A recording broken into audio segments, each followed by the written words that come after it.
নমস্কার, খবরের প্রথমে দেখে নেব আজকের সংবাদ শিরোনাম। অনুব্রত কন্যা জামিন পেয়েছেন একাধিক শর্তে। কোন কোন কাজ করতে পারবেন না সুকন্যা?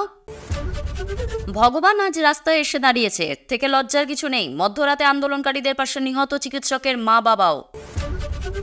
7 সকালে মর্মান্তিক দুর্ঘটনা, কেষ্টপুরে বৃদ্ধকে পিষে দিল লরি। ময়না তদন্ত ছাড়াই ডেথ সার্টিফিকেট লিখে দেওয়ার দাবি, জুনিয়র চিকিৎসকদের খুনের হুমকির অভিযোগ। সাসপেনশন স্থগিত হয়ে গেল থ্রেট কালচারে অভিযুক্ত 5 মেডিকেল পড়ুয়ার। ভারতীয় জওয়ানরা কড়া হুঁশিয়ারি দিল পাক সেনাকে। আবহাওয়ার ভোলবদল, দক্ষিণবঙ্গের একাধিক জেলা ভাসতে পারে ভারী বৃষ্টিতে। প্রিয় দর্শক, আপনি যদি আমাদের চ্যানেলে নতুন হয়ে থাকেন তাহলে চ্যানেলটিকে সাবস্ক্রাইব করে পাশে থাকা বেল আইকনটিকে ক্লিক করে রাখুন পরবর্তী খবরের আপডেট জানতে। গরু পাচার মামলায় মঙ্গলবার শর্ত সাপেক্ষে জামিন পেয়েছেন অনুব্রত মণ্ডল কন্যা সুকন্যা মণ্ডল। বুধবার তার জেল থেকে বেরিয়ে আসার কথা, তবে জেল মুক্তি ঘটলেও সুকন্যার জীবনযাপন স্বাভাবিক হচ্ছে না, কারণ তাকে মানতে হবে একাধিক শর্ত। 2023 সালের এপ্রিল মাসে ইডির হাতে গ্রেফতার হয়েছিলেন অনুব্রত কন্যা। গ্রেফতারির 15 মাস পর অবশেষে সুকন্যা মণ্ডলের জামিন হয়েছে, কিন্তু তাকে বেশ কিছু শর্ত দিয়েছে আদালত। সেগুলির মধ্যে কোনো একটা যদি তিনি না মানেন তাহলে কড়া শাস্তির মুখে পড়তে হবে তাকে। দিল্লি হাইকোর্টের বিচারপতি নীনা বনসাল কৃষ্ণা সুকন্যাকে শর্ত সাপেক্ষে জামিন দেন। এই সংক্রান্ত মামলার যখনই শুনানি হবে তখনই তাকে আদালতে হাজির থাকতে হবে। যে মোবাইল নাম্বার তিনি সবসময় ব্যবহার করেন তা দিতে হবে তদন্তকারী অফিসারদের। মোবাইল কখনো বন্ধ করা যাবে না, ফোন করলেই যাতে তাকে পাওয়া যায় সেটা নিশ্চিত করতে হবে। 4. বিদেশ যেতে গেলে সুকন্যার আদালতের অনুমতির প্রয়োজন। নিম্ন আদালতের অসম্মতি থাকলে তিনি দেশের বাইরে যেতে পারবেন না। দিল্লিতে তিনি কোথায় রয়েছেন সেই ঠিকানা তদন্তকারীদের দিতে হবে, যাতে যে কোনো সময় তাকে পাওয়া যায়। এই মামলার কোনো সাক্ষীর সঙ্গে যোগাযোগের চেষ্টা করতে পারবেন না সুকন্যা। অনুব্রত মণ্ডল গ্রেফতার হওয়ার পর সিবিআই দাবি করেছিল তার বিপুল সম্পত্তির পরিমাণের সম্পূর্ণ তথ্য মেয়ে সুকন্যা মণ্ডলের কাছে রয়েছে। তার জন্য তাকে জিজ্ঞাসাবাদের প্রয়োজন রয়েছে, কিন্তু সিবিআই তাকে গ্রেফতার করেনি, ইডি করেছিল। তারপর থেকেই তিনি ছিলেন তিহার জেলে। সুকন্যা অবশ্য প্রথম থেকেই দাবি করেছিলেন যে তথ্য তার কাছে চাওয়া হচ্ছে, তার কাছে তার নেই। গ্রেফতারির পর বাবা ও মেয়েকে মুখোমুখি বসেও জেরা করা হয়, কিন্তু সেইভাবে বড় কোনো তথ্য পায়নি তদন্তকারীরা। এখন গ্রেফতারির 15 মাস পর মুক্তি পেলেন অনুব্রত কন্যা।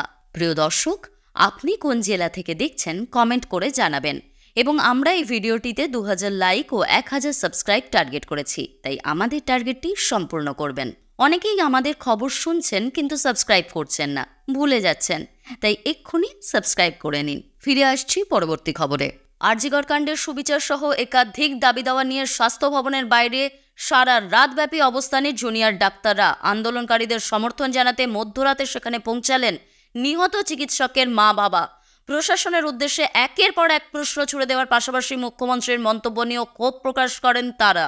1 মাস আগে এরকম একটা বিভীষিকাময় রাতই কেড়ে নিয়েছিল তাদের ডাক্তার মেয়েকে। সেই মেয়ের জন্য বিচার চেয়ে অসংখ্য জুনিয়র ডাক্তার যখন রাস্তায় রাত জাগছেন, তখন তা দেখে ঘরে বসে থাকতে পারলেন না আরজিকর মেডিকেলের নিহত চিকিৎসকের মা বাবা।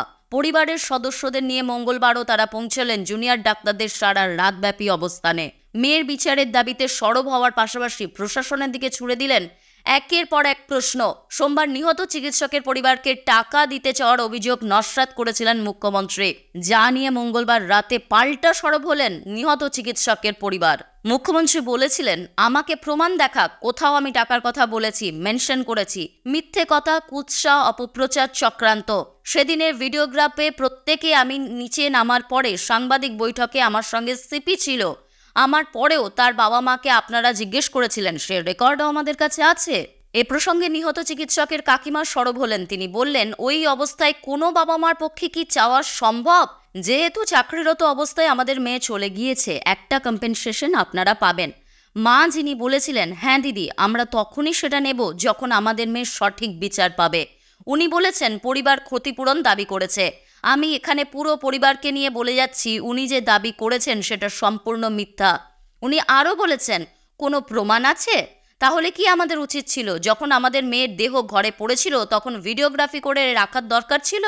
উনি কি প্রমাণ দিতে পারবেন যে উনি দিতে চাননি? মুখ্যমন্ত্রীর উৎসবে ফেরার বার্তা নিয়েও কড়া প্রতিক্রিয়া দিয়েছে নিহত চিকিৎসকের পরিবার। মমতা বলেছিলেন, 1 মাস তো হয়ে গেল, আজকে 9 তারিখ। আমি অনুরোধ করব পুজোতে ফিরে আসুন, উৎসবে ফিরে আসুন। এ নিয়ে পাল্টা জবাব দিলেন নিহত চিকিৎসকের মা। তিনি বললেন, মুখ্যমন্ত্রী বলেছেন উৎসবে ফিরতে। আমার মনে হয় আমার পরিবারকে নিয়ে সবথেকে বড় উৎসবে আছি এখন। এর থেকে বড় উৎসব আর কি হতে পারে? মা দুর্গার অবশ্যই এখানে আসা দরকার, তার 10 হাত আমাদের অবশ্যই দরকার। এই উৎসব মিটিয়ে তারপর দুর্গাপুজোর উৎসবে ফিরবো। আরজিকর কাণ্ডের বিচারের পাশাপাশি স্বাস্থ্য সচিব, স্বাস্থ্য পরিষেবা অধিকর্তা, স্বাস্থ্য শিক্ষা অধিকর্তা, পুলিশ কমিশনের পদত্যাগ চেয়ে মঙ্গলবার স্বাস্থ্য ভবন অভিযান করেন জুনিয়র ডাক্তাররা। প্রশাসনের তরফে আশানুরূপ সাড়া না পেয়ে রাতভর সেখানেই অবস্থানের সিদ্ধান্ত নেন তারা। এ নিয়ে নিহত চিকিৎসকের বাবা বলেন, তোমরা যদি এভাবে সহযোগিতা করো, আমিও আশা করছি বিচার পাবই। নিহত চিকিৎসকের দাদার বক্তব্য, রাতের বেলা 12টার সময় খোলা আকাশের নিচে দাঁড়িয়ে থাকার কথা নয়। প্রশাসনকে বুঝতে হবে হাজার হাজার মানুষ রাস্তায় কেন, কি লুকোনো হয়েছে, প্রশাসনকে জবাব দিতে হবে। 1 মাস পার, আন্দোলন চলছে, বিচার মিলবে কতদিনে? সেটাই আসল প্রশ্ন। সাত সকালে খাস কলকাতায় ভয়াবহ দুর্ঘটনা। রাস্তা পেরোনোর সময় বৃদ্ধকে পিষে দিল দ্রুত গতিতে আসা গাড়ি। ঘটনাকে কেন্দ্র করে প্রবল শোরগোল কেষ্টপুরে। পুলিশ ও স্থানীয় কাউন্সিলরকে ঘিরে বিক্ষোভে স্থানীয়রা। জানা গিয়েছে মৃত বৃদ্ধের নাম প্রদীপ রায়, তার বয়স 66 বছর। কেষ্টপুরের সমরপল্লী এলাকার বাসিন্দা তিনি। সূত্রের খবর, বুধবার ভোরে ডাক্তার দেখানোর জন্য বাড়ি থেকে বেরিয়েছিলেন বৃদ্ধ। সমরপল্লী এলাকায় রাস্তা পেরোনোর সময় আচমকা দ্রুত গতিতে আসা একটি লরি পিষে দেয় বৃদ্ধকে। স্থানীয়রা দেখা মাত্রই ক্ষোভে পেটে পড়েন। খবর পেয়ে ঘটনাস্থলে যায় স্থানীয় থানার পুলিশ ও কাউন্সিলর। তাদের ঘিরে বিক্ষোভ দেখায় উত্তেজিত জনতা। এদিকে তড়িঘড়ি বৃদ্ধকে উদ্ধার করে নিয়ে যাওয়া হয় হাসপাতালে। সেখানে চিকিৎসকরা তাকে মৃত বলে ঘোষণা করেন। অন্যদিকে দুর্ঘটনাস্থলে ক্ষোভে ফেটে পড়ে উত্তেজিত জনতা।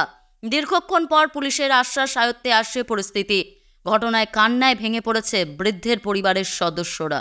আরজিকর কাণ্ডের প্রতিবাদে টানা আন্দোলন চালিয়ে যাচ্ছেন জুনিয়র ডাক্তাররা। একাধিক দাবিতে স্বাস্থ্য ভবনের সামনে টানা ধর্নায় রয়েছেন তারা। এই আবহে এবার রাজ্যের অন্য প্রান্তে জুনিয়র চিকিৎসকদের খুনের হুমকি দেওয়ার অভিযোগ উঠল জলপাইগুড়ি মেডিকেল কলেজে। ঘটনার জেরে ফের প্রশ্নের মুখে পুলিশের ভূমিকা।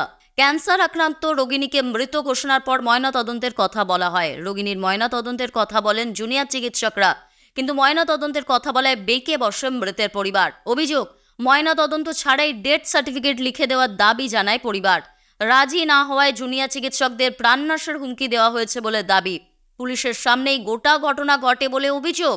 প্রতিবাদে হাসপাতালে অবস্থানে বসেন জুনিয়র চিকিৎসকরা। শেষ পর্যন্ত স্বাস্থ্য আধিকারিকরা এসে আশ্বাস দিলে 2.5 ঘন্টা পর অবস্থান ওঠে। আজ জুনিয়র ডাক্তারদের সঙ্গে বৈঠকে বসছে হাসপাতাল কর্তৃপক্ষ। এক জুনিয়র চিকিৎসক বলেন, সরকারের সার্কুলার আছে, যদি ব্রড ডেথ রোগী হয় সেখানে ময়নাতদন্ত করতে হবে। ওরা বলতেই শুরু করে দিয়েছিলেন এখানে ময়নাতদন্ত করাবেন না। আমরা ওদের বোঝাতে শুরু করি যে এতে আমাদের কিছু করার নেই। ওরা বলতে থাকেন পোস্টমর্টম করতে দেব না। বোঝানো হয়েছিল, তারা মেনেও গিয়েছিলেন, কিন্তু ডিউটিতে যে পুলিশ ছিলেন তিনি হঠাৎ করে এসে বলেন আমাদের কিছু দেয়নি, ডাক্তারবাবু আটকে রেখেছেন। সেখান থেকেই ঝামেলা বাড়তে শুরু করে। একটা ভুল বোঝাবুঝি হয়, যেখানে রোগীর পরিবারের পক্ষে থেকে ভাবা হয় আমরা বোধহয় নিজেদের স্বার্থে দেহ আটকে রাখছি। তারাও হুমকি দিতে থাকেন, এদিক ওদিক থেকে উল্টো পাল্টা কথা বলতে থাকেন। এখানে সবথেকে নিন্দাজনক পুলিশের ভূমিকা। রাত পেরিয়ে সকাল, স্বাস্থ্য ভবনের সামনে টানা অবস্থানে জুনিয়র চিকিৎসকরা। আরজিকর কাণ্ডে জড়িতদের দ্রুত চিহ্নিত করা, খুনের মোটিভ সামনে আনা, বিনীত গোয়েলের পদত্যাগ, স্বাস্থ্য সচিব, স্বাস্থ্য অধিকর্তা, স্বাস্থ্য শিক্ষা অধিকর্তার ইস্তফার দাবি পূরণ না হওয়া পর্যন্ত আন্দোলনে অনড় তারা। গিটার বাজিয়ে গান, জাস্টিস ফর আরজিকর স্লোগান, এইভাবেই কেটেছে গোটা রাত। সকালেও স্বাস্থ্য ভবনের সামনে চলছে স্লোগান, শাউটিং। গতকাল নবান্ন থেকে মেল করে আলোচনায় বসার প্রস্তাব এসেছিল। মেলের ভাষা অপমানজনক বলে দাবি করে তা প্রস্তাব ফিরিয়েছেন আন্দোলনকারী জুনিয়র চিকিৎসকরা। তারা আগেই জানিয়েছেন দাবি না মেটা পর্যন্ত আন্দোলন চলবে। থ্রেড কালচারের অভিযোগে গত বুধবার পড়ুয়াদের বিক্ষোভ আন্দোলনের জেরে তুলকালাম বেঁধেছিল উত্তরবঙ্গ মেডিকেল কলেজে। চাপে পড়ে 5 দিনের মাথায় পদক্ষেপ করে কলেজ কর্তৃপক্ষ। ছুটিতে পাঠানো হয় পদত্যাগী ডিন, অ্যাসিস্ট্যান্ট ডিন ও এক আরএমওকে। সাসপেন্ড করা হয় শাহিন সরকার সহ 3 হাউস স্টাফকে। বাতিল করে দেওয়া হয় এক ইন্টার্নের রেজিস্ট্রেশন। এবার পাল্টা চাপে পড়ে থ্রেড কালচারে অভিযুক্ত 5 মেডিকেল পড়ুয়ার সাসপেনশন স্থগিত রাখল উত্তরবঙ্গ মেডিকেল কলেজ হাসপাতাল। ওই পড়ুয়াদের বিরুদ্ধে অন্যান্য পড়ুয়াদের হুমকি দেওয়া সহ একাধিক অভিযোগ ওঠে। তদন্ত কমিটির সুপারিশে সোমবার মোট 12 জনকে সাসপেন্ড করে উত্তরবঙ্গ মেডিকেল কলেজ কর্তৃপক্ষ। আত্মপক্ষ সমর্থনের জায়গা না দিয়েই কলেজ কাউন্সিল পড়ুয়াদের বিরুদ্ধে কড়া ব্যবস্থা নিয়েছে। এই দাবিতে গতকাল অধ্যক্ষের কাছে ডেপুটেশন জমা দিয়ে অধ্যক্ষের ঘরের সামনে অবস্থানে বসেন ওই 5 জন সহ শতাধিক পড়ুয়া চিকিৎসক। তাদের দাবি ছিল অন্ততপক্ষে শোকজ করে তাদের বিরুদ্ধে ওঠা অভিযোগ সম্পর্কে তাদের ব্যাখ্যা চাওয়া যেত। অভিযুক্তদের বক্তব্য পেশ করার জায়গা রাখা হয়নি বলে অভিযোগ তাঁদের। মঙ্গলবার রাতে উত্তরবঙ্গ মেডিকেল কলেজের অধ্যক্ষকে স্মারকলিপি দেন পড়ুয়াদের একাংশ। এদিন প্রায় 100 পড়ুয়া অধ্যক্ষের ঘরের সামনে রাত 8টা নাগাদ যান। অধ্যক্ষ সেই সময় উপস্থিত ছিলেন না, তবে পড়ুয়াদের অবস্থান জানার পর তিনি নিজের দফতরে আসেন। তাদের দাবি দেওয়া নিয়ে আলোচনা করেন। রাত 1:30টা পর্যন্ত অধ্যক্ষের সামনে বৈঠক চলে বিক্ষোভকারীদের। এরপর সাসপেনশন স্থগিত রাখার কথা জানান উত্তরবঙ্গ মেডিকেল কলেজ হাসপাতালের অধ্যক্ষ ইন্দ্রজিৎ সাহা। আজ বিষয়টি ফের বৈঠকে বসছে কলেজ কাউন্সিল। উল্লেখ্য, সোমবার কলেজ কাউন্সিলের বৈঠকের পর উত্তরবঙ্গ মেডিকেল কলেজের 5 পড়ুয়াকে ডিসকলেজিয়েট করে দেওয়া হয়। শিক্ষা প্রতিষ্ঠানে থ্রেড কালচার চালানোর অভিযোগ ছিল এদের বিরুদ্ধে।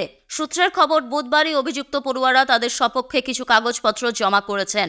বৃহস্পতিবারের মধ্যে তারা আত্মপক্ষ সমর্থনে বাকি কাগজপত্র দিতে পারে। তারপর সিদ্ধান্ত ফের বিবেচনা করা হবে বলে জানানো হয়েছে উত্তরবঙ্গ মেডিকেল কলেজ ও হাসপাতালের অধ্যক্ষের তরফে। জম্মুতে প্রকৃত সীমান্ত রেখা লঙ্ঘন করে পাক সেনারা গুলি চালায় বুধবার। বিনা প্ররোচনায় গুলি চালানোর অভিযোগ উঠেছে পাক বাহিনীর বিরুদ্ধে। বিএসএফের এক আধিকারিক জানান, সীমান্ত পারের সন্ত্রাস দমনের জন্য ভারতীয় জওয়ানরা কড়া নজর রেখেছে। তার মাঝে এই পাক সেনাদের বিনা কারণে গুলিবর্ষণ সীমান্তকে উত্তপ্ত করে তুলছে। ভারতীয় জওয়ানরা মুখের মতো জবাব দেওয়ায় পাক সেনারা গুলিবর্ষণ বন্ধ করতে বাধ্য হয় বলে জানা গিয়েছে। এখনই কোনো ক্ষয়ক্ষতির কথা জানা যায়নি কেউ মারা গিয়েছেন কিনা। এ বিষয়ে বিএসএফ এর তরফ থেকে জানানো হয়েছে, রাত 2:35 নাগাদ আখনোর এলাকায় বিনা প্ররোচনায় গুলি চালায় পাকিস্তানের সেনারা। ভারতীয় সেনারা মুখের মতো তার জবাব দিয়েছে, যার জন্য এক জওয়ান জখম হয়েছেন। এরপরই সীমান্ত এলাকায় বাড়ানো হয়েছে নজরদারি। হাই অ্যালার্ট জারি করা হয় যাতে পাক সেনাদের গুলিবর্ষণের সুযোগ নিয়ে অনুপ্রবেশকারীরা ভারতে না ঢুকতে পারে। 2021-এর 25শে ফেব্রুয়ারি অস্ত্রবিরতি চুক্তি নতুন করে পর্যালোচনা ও বিধিবদ্ধ করে ভারত পাকিস্তান। গত কয়েক বছর থেকেই শান্তিপূর্ণ পরিবেশ বজায় রাখার প্রক্রিয়া লক্ষ্য করা যায়, কিন্তু সাম্প্রতিক সময়ে পাকিস্তান প্ররোচনায় সৃষ্টি করায় সীমান্তের পরিস্থিতি উত্তপ্ত হয়ে ওঠে। তাই ভারত উৎসবের আগে এই আচমকা গুলিবর্ষণ নিয়ে সীমান্তে যে বাড়তি সতর্কতা রয়েছে তা বলাই যায়। আবহাওয়া দপ্তর বলছে, এই মুহূর্তে গভীর নিম্নচাপ ছত্তিশগড়ে অবস্থান করছে। এটি শক্তি হারিয়ে বুধবারই মধ্যপ্রদেশে এলাকায় সুস্পষ্ট নিম্নচাপে পরিণত হবে। আর বর্তমানে মৌসুমী অক্ষরেখা বিকানের কোটা থেকে দীঘা হয়ে দক্ষিণ পূর্ব দিকে এগিয়ে মধ্য বঙ্গোপসাগর পর্যন্ত বিস্তৃত রয়েছে। তার জেরেই আবহাওয়ার এই ভোলবদল। এতক্ষণ খবর শুনছিলেন কলকাতা নিউজ টিভি চ্যানেল থেকে। খবর আজকের মতো এই পর্যন্তই। ধন্যবাদ।